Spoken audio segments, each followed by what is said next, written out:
हो गया।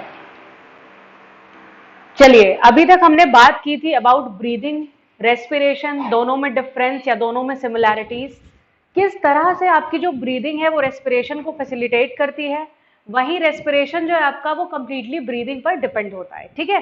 या आप ये भी बोल सकते हैं कि दोनों एक दूसरे के कॉम्प्लीमेंट्री हैं, यानी अगर किसी एक भी प्रोसेस में थोड़ा सा भी डिस्टर्बेंस क्रिएट होता है तो दूसरा प्रोसेस अपने आप किसी ना किसी तरीके से अफेक्टेड होगा ही होगा, ठीक है।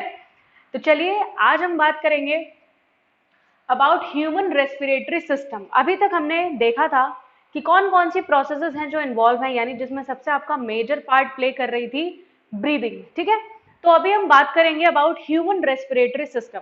जैसे सबसे पहला हमने डिस्कस किया था ह्यूमन डाइजेस्टिव सिस्टम, तो उससे आपको इतना तो पता चल गया होगा कि क्योंकि हम एक कॉम्प्लेक्स बॉडी ऑर्गेनाइजेशन से बने हैं, तो हमारी बॉडी में अगर कोई भी सिस्टम काम करेगा तो वो सिस्टम जो है कहीं ना कहीं बहुत ही ज्यादा कॉम्प्लेक्स होगा। कॉम्प्लेक्स होने का मतलब है उन पर्टिकुलर ऑर्गन्स का इन्वॉल्वमेंट काफी ज्यादा होगा जो उस सिस्टम को कंप्लीट कर रहे होंगे, या उन सिस्टम का खुद का ऑर्गेनाइजेशन भी थोड़ा सा कॉम्प्लेक्स हो सकता है, ठीक है। तो चलिए आइए बिल्कुल डिटेल में समझते हैं कि what is human respiratory system, क्या क्या चीजें इन्वॉल्व हैं, क्या क्या पार्ट्स इन्वॉल्व हैं, ठीक है। यहाँ पर आपको एक चीज की डेफिशिएंसी देखने को मिलेगी जो कि आपने डाइजेस्टिव सिस्टम में बहुत ज्यादा पढ़ा था, क्या, एंजाइम्स। यहाँ पर एंजाइम्स, क्योंकि यहाँ पर डाइजेशन नहीं हो रहा है किसी भी तरह का, तो यहाँ पर एंजाइम्स का इन्वॉल्वमेंट नहीं होता है, तो ये आपका प्लस पॉइंट है जिसकी वजह से आपको इस सिस्टम को समझने में बहुत ज्यादा प्रॉब्लम्स नहीं आएंगी, ठीक है। चलिए, तो हमारे रेस्पिरेटरी सिस्टम को स्टार्ट करने से पहले सबसे हम पहले बात करेंगे अबाउट लंग्स, ठीक है, क्योंकि लंग्स आपका मेन ऑर्गन है जो रेस्पिरेटरी सिस्टम को पूरी तरीके से कंप्लीट बनाता है। क्योंकि अभी जो भी हम इस सिस्टम के पार्ट्स या सब पार्ट्स पढ़ेंगे तो उसमें आपको देखने मिलेगा कि लंग्स कितना मेजर रोल प्ले कर रही है, ठीक है। चलिए, लंग्स जो है हमारा एक हाईली मस्कुलर स्ट्रक्चर है, जैसा कि आप डायग्राम में देख सकते हैं, बहुत ही ज्यादा मस्कुलर स्ट्रक्चर है, ठीक है, कॉन्ट्रैक्शन रिलैक्सेशन कर सकता है, ऑल राइट। और नीचे आप देख सकते हैं, पहले तो लेफ्ट और राइट दो लंग्स होते हैं हमारी बॉडी में, ठीक। और ये जो लंग्स की मेम्ब्रेन है, लंग्स हमारा आप डायग्राम में देख सकते हैं कि दो थिन मेम्ब्रेन से बना हुआ होता है, जिन थिन मेम्ब्रेन्स को हम प्लूरा नाम देते हैं, ऑल राइट। देखिए, आपकी बॉडी में जो भी ऐसे ऑर्गन्स है, वैसे तो हर एक ऑर्गन अपनी अलग इंपॉर्टेंस रखता है, लेकिन जो ऐसे ऑर्गन्स हैं जो थोड़ा सा ज्यादा इंपॉर्टेंट है बाकी अदर ऑर्गन्स के कंपैरिजन में, तो उन ऑर्गन्स को प्रोटेक्ट करने के लिए कुछ एक्स्ट्रा कवरिंग, एक्स्ट्रा लेयरिंग या एक्स्ट्रा कोई बोन से बना हुआ सिस्टम प्रोटेक्ट करता है। फॉर एग्जाम्पल हमारा ब्रेन है, हमारा ब्रेन एक मस्कुलर स्ट्रक्चर है, बट उसे प्रोटेक्ट करने के लिए हमारा ये पोर्शन, ये हार्ड पोर्शन दिया गया है, हार्ड कवरिंग उसे दी गई है जिससे उसे थोड़ा सा ज्यादा प्रोटेक्शन मिल सके, ठीक है। तो वैसा ही कुछ आपके साथ लंग्स में देखने को मिलता है आपको कि लंग्स का जो आउटर यानी ये जो हमारा रिब केज है ये प्रेजेंट होता है लंग्स के प्रोटेक्शन के लिए, ठीक है। एक मैं इंटरेस्टिंग फैक्ट आपको और बताना चाहूंगी कि आप आज तक जो भी टेक्नोलॉजी डेवलप हुई है उसमें सारे के सारे बॉडी ऑर्गन्स को ट्रांसप्लांट किया जा सकता है एक्सेप्ट योर लंग्स। लंग्स का ट्रांसप्लांटेशन अभी तक सक्सेसफुली नहीं हो पाया है, ठीक है। चलिए आगे बढ़ते हैं। मैंने बोला कि लंग्स जिन मेम्ब्रेन से बना हुआ होता है वो दो होती है नंबर्स में, और उन मेम्ब्रेन्स को हम नाम देते हैं प्लूरा, और इनके बीच में जो एक fluid like matrix like substance present होता है उसे हम नाम देते हैं प्लूरल फ्लूइड, ठीक है। आई गेस आपको समझ में आ गया होगा। अब बढ़ते हैं रेस्पिरेटरी सिस्टम की तरफ। एग्जैक्टली रेस्पिरेटरी सिस्टम है क्या, कहां से स्टार्ट होता है, ठीक है, कहां पर एंड होता है, बीच में कौन कौन से बॉडी ऑर्गन्स का इन्वॉल्वमेंट होता है। चलिए तो बात करते हैं सबसे पहले कि ये स्टार्टिंग पॉइंट क्या है, ठीक है, इसका स्टार्टिंग या बिगिनिंग पॉइंट क्या है हमारे रेस्पिरेटरी सिस्टम का, तो वो है हमारा ये पोर्शन, नोज पोर्शन, यानी जिसे हम नॉस्ट्रल्स भी बोलते हैं। आप डायग्राम में देख सकते हैं कि जो एयर का एंट्रेंस है हमारी बॉडी में वो कहां से स्टार्ट हो रहा है, वो सीधा सीधा आप जानते भी हैं, बहुत ही बेसिक सी चीज है कि हम जो भी इनहेलेशन करते हैं वो अपने नॉस्ट्रल से करते हैं, ठीक है। begins with nasal passage and nostrils. nostrils he ultimately जा करके आपके nasal passage में ओपन होते हैं आपके nostrils, ठीक है। दो nostrils होते हैं, प्लस nostrils के अंदर बहुत ही फाइन हेयर लाइक स्ट्रक्चर भी प्रेजेंट होते हैं।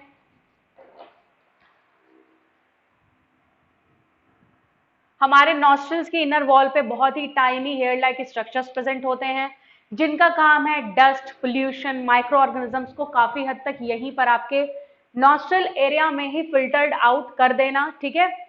और आपकी नाक में जो म्यूकस प्रेजेंट होता है वो भी यही काम करती है, यानी डस्ट के पार्टिकल्स या कोई भी पॉल्यूटेंट या कोई भी माइक्रो ऑर्गेनिज्म कोई भी आपके नजल पैसेज में डायरेक्टली इंटर ना कर पाए, ठीक है।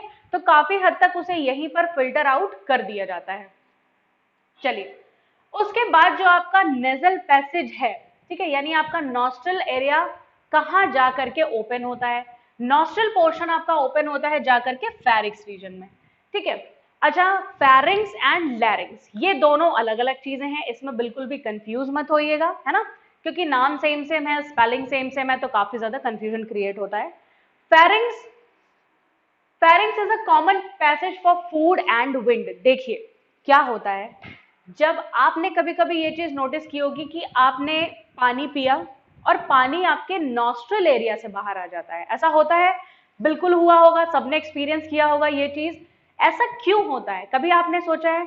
ऐसा इसलिए होता है क्योंकि बिल्कुल स्टार्टिंग पॉइंट पर आपका फूड जाने का पैसेज और एयर जाने का पैसेज सेम होता है, ठीक है।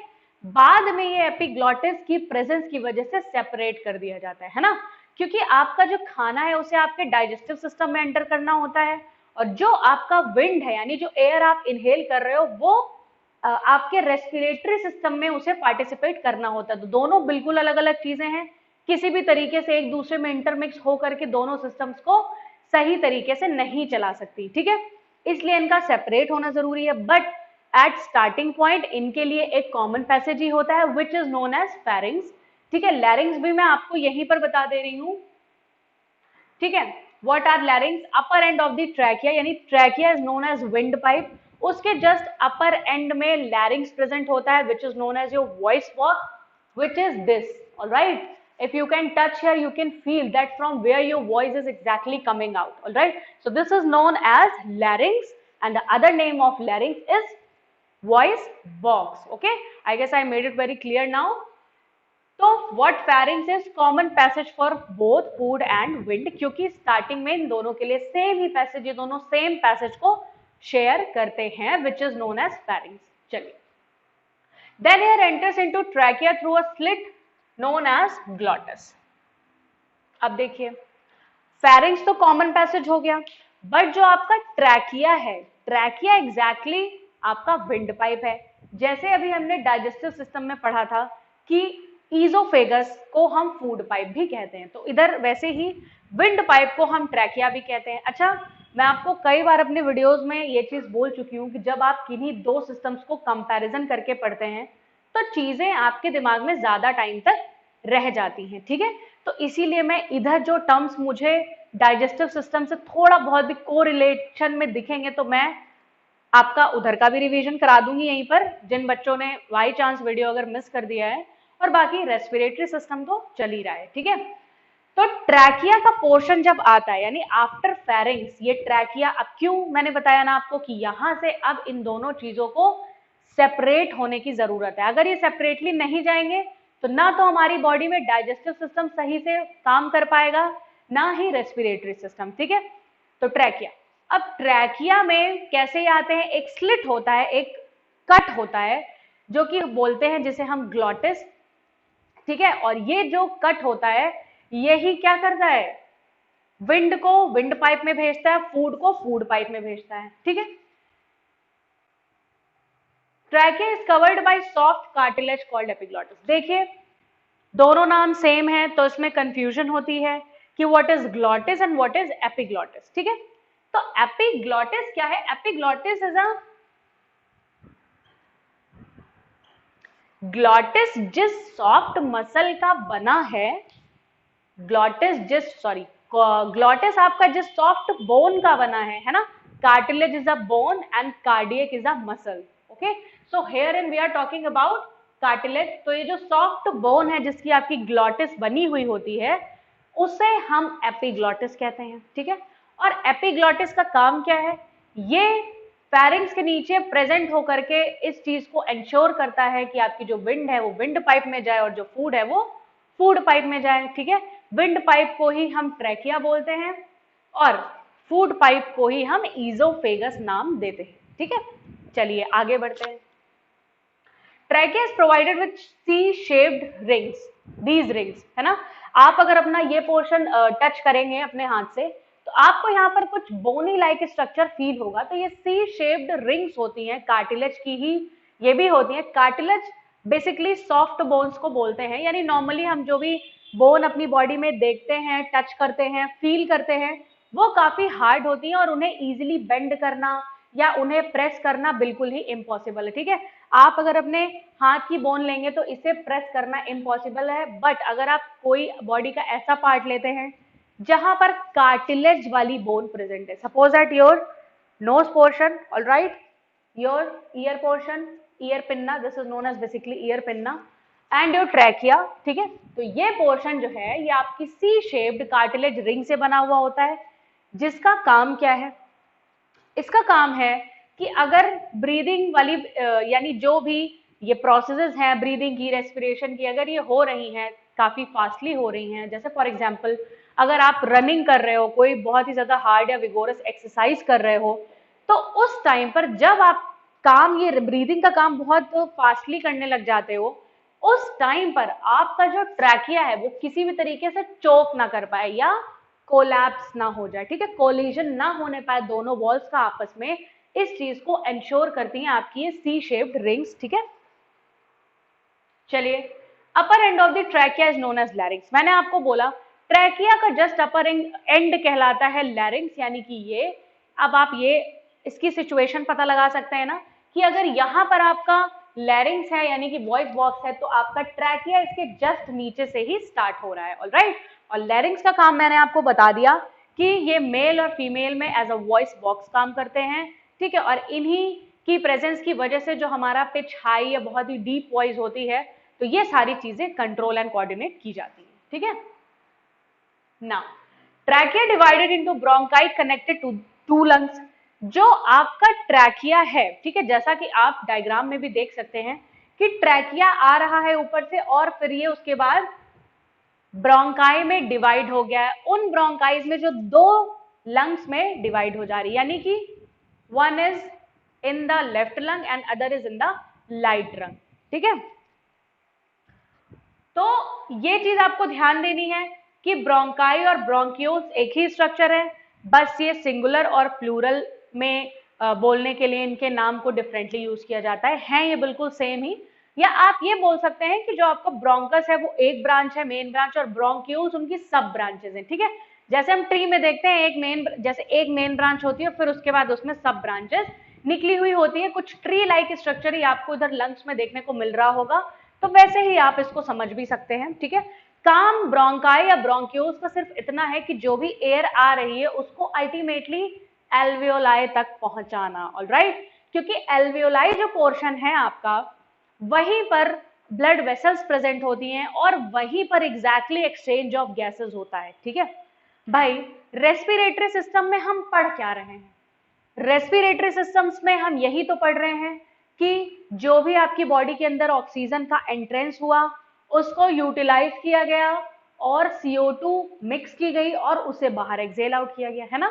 तो ये जो गैशियस एक्सचेंज, अगर इसका आपसे एग्जैक्ट पॉइंट पूछा जाए, एग्जैक्ट रीजन पूछा जाए, तो उसका आंसर आप देंगे द सैक और पाउच और bag like structures present inside the left and right both lungs which is known as alveoli, ठीक है। यानी आपकी दोनों लंग्स में ब्रोंकाई या ब्रोंकियोल के एंड में जो बैग या पाउच लाइक स्ट्रक्चर प्रेजेंट होते हैं, जैसा कि आप देख रहे हैं बिल्कुल एंड में प्रेजेंट है, ये ब्रांचेस जहां पर खत्म हो रही हैं वहीं पर आपके ये प्रेजेंट हैं, ठीक है। तो एग्जैक्टली जो एक्सचेंजमेंट ऑफ गैसेस होता है वो यहीं पर होता है, ठीक है, ये आपको ध्यान रखना है। Air sacs at the end of bronchioles alveoli where gaseous exchange takes place, ठीक है, यानी जहां पर आपकी बॉडी का गैशियस एक्सचेंज होगा, जो कि मेन है रेस्पिरेटरी सिस्टम के लिए, ठीक है। चलिए, तो अभी तक हमने समझ लिया कि ह्यूमन रेस्पिरेटरी सिस्टम किन किन चीजों से मिलकर के बना हुआ था, कौन कौन से बॉडी पार्ट्स इनमें इन्वॉल्व हुए और कैसे कैसे इसकी प्रोसेस एक क्रोनोलॉजिकल ऑर्डर में कंप्लीट हुई, ठीक है। अब हम एक दो पॉइंट्स इसी रेस्पिरेटरी सिस्टम से रिलेटेड डिस्कस करेंगे। जैसे आपने इधर लंग्स के नीचे देखा है कि एक ऐसे डोम शेप्ड समथिंग स्ट्रक्चर बना हुआ है, जैसा कि आप डायग्राम में देख सकते हैं। तो ये क्या है और इसका काम क्या है, ओके। तो this is known as diaphragm. Diaphragm आपकी दोनों लंग्स को कनेक्ट करते हुए दोनों लंग्स के नीचे प्रेजेंट होता है, बिलो दी बोथ लंग्स। इसका काम है, ये आपके इनहेलेशन और एक्सहेलेशन की प्रोसेस को फैसिलिटेट करता है। कैसे करता है वो मैं आपको बता रही हूँ। देखिए, जब आप इनहेलेशन करते हैं तो your upper thoracic cavity moves a slightly upward direction, slightly in upward direction, alright. यानी कि आप करके भी देख सकते हैं, व्हेन यू ब्रीथ या व्हेन यू इनहेल, आपका जो अपर थोरेक्स रीजन होता है ये स्लाइटली ऊपर की ओर मूव करता है, ओके। तो जब ये आप इनहेल करते हैं तो आपका ये जो स्ट्रक्चर है which is known as diaphragm, ये डोम शेप्ड हो जाता है, ठीक है। यानी व्हेन यू इनहेल, आपका ये अपर थोरेसिक पोर्शन थोड़ा ऊपर चला जाता है और ये आपका जो डायफ्राम है यहाँ पर ये डोम शेप्ड हो जाता है। फिर जब आप एक्सहेल करते हैं, ठीक है, तो आपकी बॉडी रिलैक्स होती है, यानी आपका अपर थोरेक्स जो रीजन है वो भी रिलैक्स होता है और ये आपका जो डोम शेप्ड डायफ्राम था ये बिल्कुल ऐसे फ्लैटेंड हो जाता है, ठीक है। तो ये आपकी इनहेलेशन और एक्सहेलेशन की प्रोसेस में जो लंग्स की मसल्स है उनको काफी हेल्प करता है और अल्टीमेटली ये मेक श्योर करता है कि आपकी लंग्स जब आप बहुत फास्टली इनहेल या एक्सहेल करें तो आपकी लंग्स आपस में टकरा ना जाएं, ठीक है, तो उसको ये रोकता है, ऑलराइट। एक आपका छोटा सा, बहुत छोटा सा टॉपिक और बच रहा है इस पोर्शन का, जो कि आई गेस आप में बहुत से लोग जानते भी होंगे, बट क्योंकि ये आपके सिलेबस में है तो मैं आपको बता रही हूं और ये एनसीईआरटी में नहीं दिया गया है, ठीक है। Which is your voice box and which is also known as larynx, मैं आपको अभी बता भी चुकी हूं, ठीक है। ठीक है, देखिए, आप जैसे मैं आपको पढ़ा रही हूँ मेरी आवाज निकल रही है, मैंने आपको बोला भी अभी इसके जस्ट पीछे मैंने आपको बोला कि आप जब यहाँ पर टच करके देखेंगे तो आपको ये सेंसेशन फील होगा कि हाँ, आपकी जो वॉइस निकल रही है वो एग्जैक्टली इस पोर्शन से निकल रही है, which is known as your larynx portion और योर वॉइस बॉक्स, ठीक है।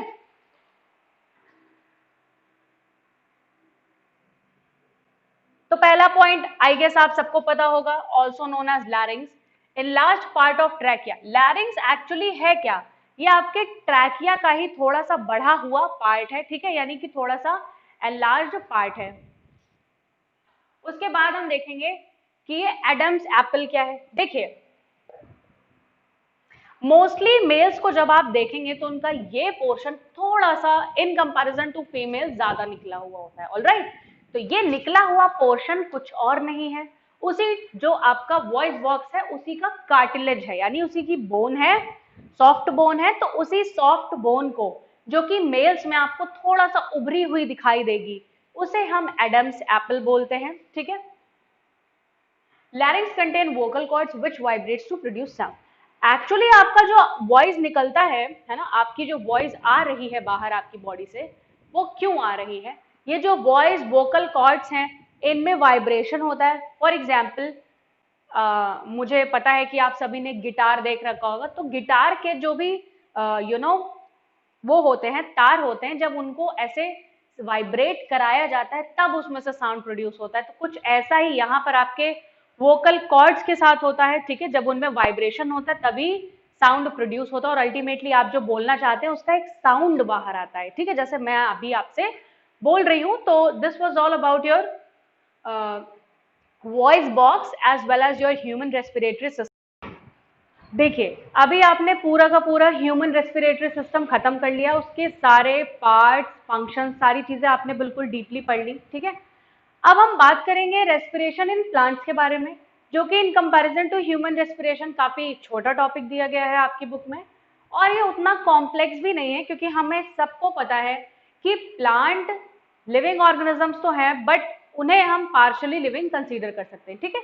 तो उनमें जो भी मैकेनिज्म्स या जो भी सिस्टम्स चलते रहते हैं वो in comparison to human beings काफी लेस कॉम्प्लेक्स होते हैं, ठीक है।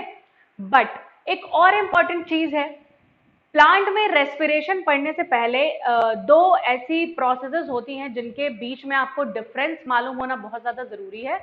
ये आपसे एग्जैक्ट क्वेश्चन भी पुट अप हो सकता है बोर्ड्स में कि इन दोनों के बीच में क्या डिफरेंस है, और आपको ये चीजें पता भी होनी चाहिए, ठीक है। क्योंकि काफी हद तक ये जो भी प्रोसेसेस हैं दोनों डिफरेंट डिफरेंट काफी हद तक सेम लगती हैं, बट एग्जैक्टली सेम होती नहीं है। और काफी सारे ऐसे पॉइंट्स हैं जहां पर ये एक दूसरे से बिल्कुल डिस्टिंक्टली फंक्शन करती हैं, ठीक है। वही पॉइंट्स के बारे में हम डिस्कस करेंगे, और वो प्रोसेसेस हैं आपकी फोटोसिंथेसिस एंड रेस्पिरेशन। ऐसा लगता है कि जनरली अगर हम एक जनरल आइडिया की बात करें कि फोटोसिंथेसिस में भी फूड की मेकिंग होती है, ऑलराइट, यानी न्यूट्रिएंट्स मिलते हैं प्लांट बॉडी को। और अल्टीमेटली रेस्पिरेशन में क्या है, रेस्पिरेशन में भी तो अभी तक हमने यही पढ़ा कि जो भी ऑक्सीजन इन्वॉल्व की जाती है, आई मीन इनहेल की जाती है, ठीक, उससे क्या होता है कि आपकी बॉडी में जो भी खाना प्रेजेंट है वो ब्रेक डाउन होता है और एनर्जी को लिबरेट करता है। यही पढ़ा हमने, तो एनर्जी तो दोनों केसेस में लिबरेट हो रही है according to a general idea, general perspective, ठीक है। बट अपार्ट फ्रॉम दैट यहाँ पर बहुत से ऐसे वो भी बेसिक से पॉइंट्स हैं जो इन दोनों प्रोसेसेस को एक दूसरे से बहुत ज्यादा अलग बनाते हैं, ठीक है। उन प्रोसेसेस के बारे में अब हमें बात करनी है। तो वो प्रोसेसेस हैं फोटोसिंथेसिस एंड रेस्पिरेशन। अब इनके डिफरेंसेस की बात करते हैं हम। सबसे पहला है कि फोटोसिंथेसिस में जो यूटिलाइजेशन होता है वो लाइट एनर्जी का होता है, ठीक है। इसीलिए वो ऑटोट्रॉप्स हैं, क्योंकि उनके पास एक कैपेबिलिटी है कि वो सनलाइट की एनर्जी को ट्रैप करके उसे केमिकल एनर्जी के फॉर्म में चेंज कर सकते हैं। That's why plants are autotrophs. जबकि रेस्पिरेशन में ऐसा कुछ नहीं है। रेस्पिरेशन में यानी रेस्पिरेटरी ऑर्गेनिजम्स हैं जितने भी आपके, वो अगर रेस्पिरेशन करेंगे तो यहाँ पर किसी भी तरह की एनर्जी जो है उसे यूटिलाइज करके डायरेक्टली अपने फूड का फॉर्मेशन हम नहीं कर सकते, ऑलराइट। तो आपके फोटोसिंथेसिस में हमेशा लाइट एनर्जी का यूटिलाइजेशन होगा, वही रेस्पिरेशन में एनर्जी प्रोड्यूस होगी, ऑलराइट। हमने जब एरोबिक एंड एनारोबिक रेस्पिरेशन पढ़ा था तो हमने वहां डिस्कस किया था कि एरोबिक रेस्पिरेशन में 38 एटीपी एनर्जी रिलीज हो रही थी और एनारोबिक रेस्पिरेशन में सिर्फ और सिर्फ 2 एटीपी एनर्जी मॉलिक्यूल्स बन रहे थे, ठीक है। तो यहां पर एनर्जी आपने क्या देखा कि बन रही है, जबकि यहां पर एनर्जी का यूटिलाइजेशन करके फूड की प्रोसेसिंग हो रही है, alright. Next, this is an anabolic and this is an catabolic, ठीक। ये एनाबॉलिक और कैटाबॉलिक इस चीज को समझाने के बाद मैं आपको डिटेल में बता दूंगी, क्योंकि आप वीडियो में बने रहें। क्यों? क्योंकि ये एनाबॉलिक और कैटाबॉलिक वर्ड्स को आपने कई बार बायोलॉजी में काउंटर किया होगा, बहुत से बच्चों को आता भी होगा, बट बहुत से बच्चों को इसमें काफी ज्यादा कंफ्यूजन होते हैं, तो इससे मैं अभी डिटेल में आपको बताऊंगी, ठीक है। Now CO2 and water use as a raw material, आप सब जानते हैं, आपने फोटोसिंथेसिस की प्रोसेस को बहुत ही अच्छे से पढ़ लिया है, तो जिन्होंने पढ़ा है वो अच्छे से जानते होंगे कि यहाँ पर as a raw material CO2 and water का यूटिलाइजेशन किया जाता है, किसमें? फोटोसिंथेसिस में, ऑलराइट। और यहाँ पर रेस्पिरेशन के लिए क्या यूज किया जाता है? सिर्फ और सिर्फ ग्लूकोज, ऑलराइट। तो एक मेजर डिफरेंस ये हो गया, ठीक है, कि यानी इन प्रोसेसेस को कंडक्ट कराने के लिए जो रॉ मटेरियल्स का यूटिलाइजेशन हो रहा है वो सेम नहीं है, ठीक है। Now fourth point, glucose and oxygen इसके प्रोडक्ट्स हैं। वहीं इसके प्रोडक्ट्स क्या हैं? जब आपने एरोबिक और एनारोबिक रेस्पिरेशन पढ़ा था तब आपने देखा होगा कि दोनों में क्या क्या प्रोडक्ट्स रिलीज हो रहे हैं, क्या क्या बन रहे हैं। वो थे CO2, water, ethyl alcohol, lactic acid etcetera, alright. तो ये सारे इसके एज अ प्रोडक्ट बनते हैं, जबकि फोटोसिंथेसिस में प्रोडक्ट क्या बनता है? Glucose and oxygen. Now next point, photosynthesis कभी भी होगा तो ये हमेशा क्लोरोफिलस सेल में होगा, यानी जहां पर क्लोरोफिल की प्रेजेंस होगी वहीं पर आपको हमेशा फोटोसिंथेसिस देखने को मिलेगा। वहीं अगर रेस्पिरेशन हो रहा है किसी ऑर्गेनिज्म की बॉडी में तो रेस्पिरेशन हर एक सेल में इक्वली परफॉर्म किया जाएगा, ठीक है। टेक्स प्लेस ड्यूरिंग डे, आपको पता है मैंने जब फोटोसिंथेसिस आपको पढ़ाया था तभी ये चीज क्लियर कर दी थी क्योंकि फोटोसिंथेसिस को कंडक्ट कराने के लिए सनलाइट की बहुत ज्यादा नीड है, एक मेजर प्रोडक्ट है ये, सॉरी एक मेजर रॉ मटेरियल है सनलाइट। तो अगर सनलाइट ही नहीं होगी, यानी अगर हम रात की बात करें तो वहां पर सनलाइट कंप्लीटली एब्सेंट है, तो वहां पर कोई पॉसिबिलिटी नहीं बनती है कि फोटोसिंथेसिस को कंडक्ट कराया जा सके। ऑलराइट, तो फोटोसिंथेसिस जो है आपका सिर्फ और सिर्फ डे टाइम पर ही होती है। वहीं जो आपका रेस्पिरेशन है, क्योंकि यहाँ पर किसी भी टाइप की सनलाइट का कोई भी यूटिलाइजेशन नहीं हो रहा है, ना ही एब्जॉर्प्शन हो रहा है, ठीक है, तो ये जो आपकी प्रोसेस है ये आपका दिन में भी एज इट इज काम कर सकती है, वहीं आपके रात में भी एज इट इज काम कर सकती है, ठीक है। अब जो सबसे एक मेजर इंपॉर्टेंट पॉइंट है, ठीक है, वो ये है कि फोटोसिंथेसिस में हमेशा जो आपका वेट है, यानी प्लांट का जो वेट है वो बढ़ता है। क्यों बढ़ता है? क्योंकि वहां की सेल्स में क्लोरोफिल है, क्लोरोफिलस सेल्स में ही फोटोसिंथेसिस हो रहा है और वहीं पर फूड का फॉर्मेशन हो रहा है, ठीक है। तो जब कहीं पर फूड का फॉर्मेशन होता रहेगा तो ऑटोमेटिकली उस पर्टिकुलर जगह का वेट बढ़ेगा ही। तो हम ये बोल सकते हैं इन जनरल कि फोटोसिंथेसिस का जो रिजल्ट होता है वो ये होता है, वेट गेन करती हैं क्लोरोफिलस सेल्स। वहीं जब हम रेस्पिरेशन करते हैं तो हमारी एनर्जी लॉस होती है, ठीक है। जब हमारी एनर्जी लॉस होती है तो हमारी बॉडी में हम ये बोल सकते हैं कि वेट का लॉस होता है, ठीक है। आई गेस आपको ये दो डिफरेंसेस बहुत अच्छे से समझ में आ गए होंगे। ये दो डिफरेंसेस एज इट इज भी क्वेश्चन पुट अप कर लिया जाता है बोर्ड्स की तरफ से कि आप कुछ डिफरेंसेस बताएं, 2 या 4 डिफरेंसेस बताएं फोटोसिंथेसिस और रेस्पिरेशन में। तो अगर किसी को ये नोट डाउन करना है तो वीडियो को पॉज करके नोट कर सकता है। After discussing the major differences between the process of photosynthesis and respiration, let's move towards our next topic, which is respiration in plants. ठीक है, जैसा ही आपने पढ़ा कि ह्यूमन बींग्स पे रेस्पिरेशन कैसा होता है, आई गेस आपको सबको बहुत अच्छे से क्लियर हो गया होगा रेस्पिरेशन इन ह्यूमन बींग्स।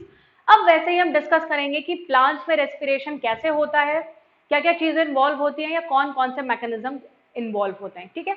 मैं आपको उसके पहले एक बहुत ही बेसिक सा चीज बताना चाहूंगी जिससे आपको डिफरेंट डिफरेंट पार्ट्स के लिए याद करने की जरूरत नहीं है। जिस भी प्लांट के पार्ट में रेस्पिरेशन की प्रोसेस होती है वो सारी की सारी प्रोसेसेस हमेशा डिफ्यूजन के थ्रू ही कंडक्ट कराई जाती हैं, ठीक है। यानी अगर हम रूट्स के रेस्पिरेशन के बारे में पढ़ेंगे तो भी वहां पर जो अल्टीमेटली एक मैकेनिज्म इन्वॉल्व होगा वो डिफ्यूजन का होगा, सेम एज आपके स्टेम्स में भी थ्रू डिफ्यूजन एंड लीव्स में भी थ्रू डिफ्यूजन ही ये सारी प्रोसेसेस होंगी रेस्पिरेशन की, ठीक है। तो ये चीज आप याद रखिएगा। उसके बाद एक और चीज समझते हैं कि जो आपका रेस्पिरेशन इन प्लांट्स है इनको 3 कैटेगरीज में डिवाइड कर दिया गया है, ठीक है। कैसे डिवाइड कर दिया गया है? सबसे पहले हम देखेंगे कि रूट्स वाले पोर्शन में रेस्पिरेशन कैसे होता है, फिर हम पढ़ेंगे जो हमारा नेक्स्ट है कि स्टेम वाले पोर्शन में रेस्पिरेशन कैसे होता है, और सबसे लास्ट में थोड़ा जो most important type of respiration है जो कि आपकी लीव्स में होता है उसे पढ़ेंगे, ठीक है। तो तीनों कैटेगरीज आपको समझ में आ गई। सबसे पहला आपको पढ़ना है कि रूट्स में रेस्पिरेशन कैसे होता है, सेकंड आपको पढ़ना है कि लीव्स में सॉरी स्टेम्स में रेस्पिरेशन कैसे होता है, और सबसे लास्ट बट मोस्ट इंपॉर्टेंट आपको पढ़ना है कि आपकी लीव्स में कैसे रेस्पिरेशन की प्रोसेस होती है, ठीक है। तो सबसे पहले हम देखते हैं रूट्स में कैसे होता है। देखिए, आपने रूट का स्ट्रक्चर हमेशा देख रखा होगा कि एक मेन रूट होती है, उसके नीचे बहुत सारे रूट हेयर्स होते हैं। तो जो भी एब्जॉर्प्शन का काम है वो एग्जैक्टली आपके रूट हेयर्स करते हैं, यानी छोटे छोटे जो सब पार्ट्स होते हैं आपके एक मेन रूट के, ठीक है। तो वही हर तरीके के एब्जॉर्प्शन का काम करते हैं और वही रेस्पिरेशन के लिए ऑक्सीजन के एब्जॉर्प्शन का भी काम करते हैं। Alright, root takes oxygen through diffusion. अब देखिए, मैंने आपको पहले ये चीज क्लियर कर दी है कि जो भी तीनों टाइप के आपको रेस्पिरेशन पढ़ने हैं उनमें सिर्फ और सिर्फ एक ही प्रोसेस इन्वॉल्व होगी and that is your diffusion, ठीक है। तो यहां पर रूट्स ने ऑक्सीजन को ले लिया through the process of diffusion, और डिफ्यूजन आपको पता है the movement of air molecules from higher concentration to lower concentration, यानी जो भी आपकी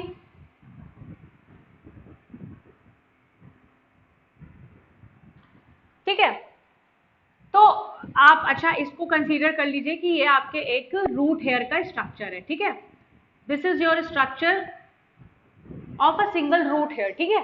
तो कैसा होगा स्ट्रक्चर, कुछ इसमें ऐसी ऐसी सेल्स होंगी,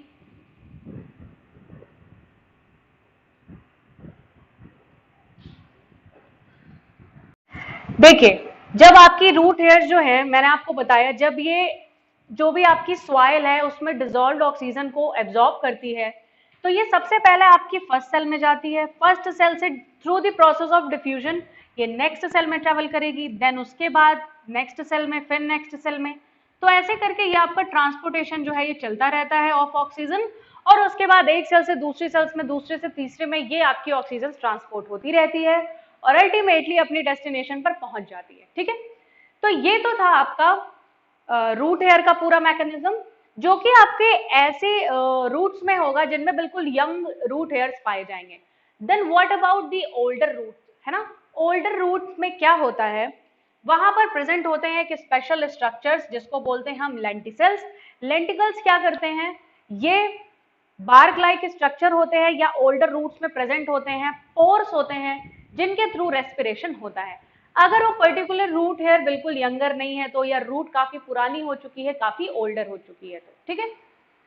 तो ये था आपका exchange of gases in roots. अब हम देखते हैं exchange of gases in stem कैसे होता है। देखिए, जितने भी आप ग्रीन स्टेम्स देखते हैं अपने आसपास के पेड़ पौधों में, उन स्टेम्स में तो आप सब जानते हैं कि थ्रू स्टोमेटा, यानी अगर ग्रीनरी है प्लांट के अंदर तो वहां पर स्टोमेटा का होना बहुत ही ज्यादा नॉर्मल है। तो अगर स्टोमेटा होगा तो रेस्पिरेशन आपका स्टोमेटल पोर्स के थ्रू होगा। और अगर सेम वही चीज यहाँ पर भी एप्लीकेबल है कि अगर आपका स्टेम है वो काफी ओल्डर है, यंग नहीं है बिल्कुल भी, तो वहां ग्रीनरी नहीं होगी। ग्रीनरी नहीं होगी तो स्टोमेटल पोर्स भी एब्सेंट होंगे कंप्लीटली। तो वहां पर जो रेस्पिरेशन का प्रोसेस है वो कंडक्ट कराया जाता है थ्रू लेंटिसल्स। आपने बहुत सारे बड़े पेड़ देखे होंगे जिनमें पेड़ों की छाल होती है और छालों के बीच में दरारें पड़ जाती हैं। उन्हीं दरारों के बीच में कहीं प्रेजेंट होते हैं ये pore like structures which are known as lenticels, जो कि आपके ओल्डर स्टेम्स या ओल्डर रूट्स में रेस्पिरेशन में हेल्प करते हैं। ठीक है,